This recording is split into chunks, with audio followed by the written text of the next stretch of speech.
At the beginning of Travis Knight's Masters of the Universe, Prince Adam recounts his origins to a date over dinner, and in describing the history of the Sword of Power, he shrugs off the particularly straightforward nature of the sword's name with a simple, yeah, that's what they went with. That tells you everything you need to know about what this film has decided to do with this material, and it was exactly the right decision. Masters of the Universe is a film that knows it is based on a toy line and animated series, featuring a muscle bound hero in a leather skirt who draws power from a magic sword, fights a villain with a literal skull for a face, and is helped by supporting characters with names like Ram Man and Fisto. It does not pretend otherwise. It does not strain for the po-faced seriousness that has undermined lesser franchise films built on equally preposterous foundations. It leans into the ridiculousness with the confidence of filmmakers who have correctly identified that the only way to make Masters of the Universe work is to love it exactly as it is. Goofiness, camp, and all. While also giving its characters genuine emotional weight and its action sequences genuine power. And the result is far better than a property this inherently silly has any right to produce. Nicholas Galitzine's Prince Adam is the key to the film's tonal success. He carries the character's mild goofiness loosely, wearing the earnestness of a man who has spent his entire adult life being told that his deepest convictions are delusions. And when the transformation finally arrives, he shakes that off completely. The action sequences find him all business. He delivers them with physical commitment and focused intensity that earn every moment. And what makes the performance work is Galitzine's willingness to let Adam be genuinely ridiculous without condescension, to play the embarrassment straight without winking at the audience, which would have been the easier and lazier choice. When Adam is finally back on Eternia and addressing the assembled warriors by the childhood nicknames he invented for them, like Ram Man and Fisto, the eye rolls he receives are perfectly calibrated.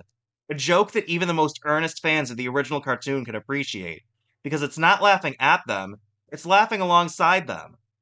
Camila Mendez brings an appealing energy to Tila, Adam's childhood friend who arrives on Earth via spaceship to pull him back into the conflict.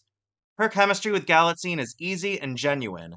Two people with shared history navigating the strange situation of being adults in a world that continued without one of them. Idris Elba as Adam's mentor, Man-at-Arms, brings a beaming sincerity to his role. The warmth of a performer who has decided that complete earnestness is the right way to play this, and he is absolutely correct. His genuine investment in Adam's journey gives the film an emotional anchor that its more self-aware moments need to play against. And then there's Battle Cat, Adam's iridescent green talking tiger, who doesn't get nearly enough screen time, and who delivers at one point one of the best eye rolls in recent cinema, which is pretty notable for a CGI character. And then there's Skeletor. The skull-faced villain is written with the particular enthusiasm of someone who has decided to commit fully to diabolical grandeur, and occasionally tips towards self-parody before catching himself. And it's in that catching that this rendition of the character finds its best moments. When the malevolent laugh runs a little too long and trickles off into something resembling embarrassment, the film acknowledges the inherent comedy without deflating the genuine menace. That is a difficult needle to thread, and this cleverly written script threads it more often than not. The action sequences themselves are also raucous and inventive.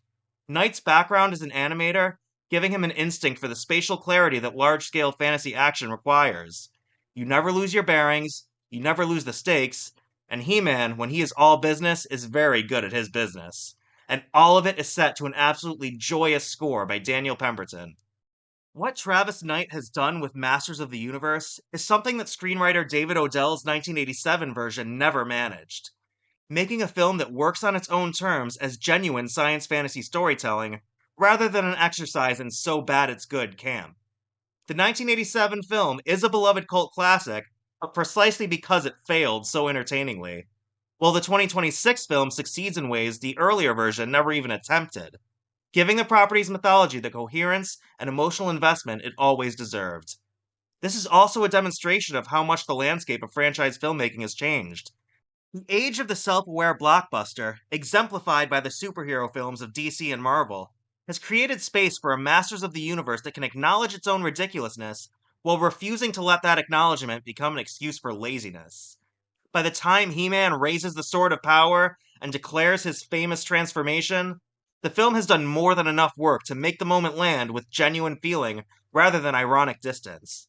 That is not an easy thing to achieve with material this inherently campy, and Travis Knight achieves it. His adaptation of Masters of the Universe is a genuinely great work of science fantasy storytelling, repaying its audience's goodwill with generous invention, committed performances, and the particular pleasure of a film that knows exactly what it is, and decides, without embarrassment or apology, to be the best version of that thing it can possibly be. By the power of Grayskull, this movie really does have the power. So let me know in the comments, did Masters of the Universe deliver for you? And if you're a longtime fan, did it do justice to the classic cartoon? How did it compare for you to the first attempt from 1987? And of course, don't forget to subscribe to Fandom Frontline for more deep dives into the stories that shape our fandom.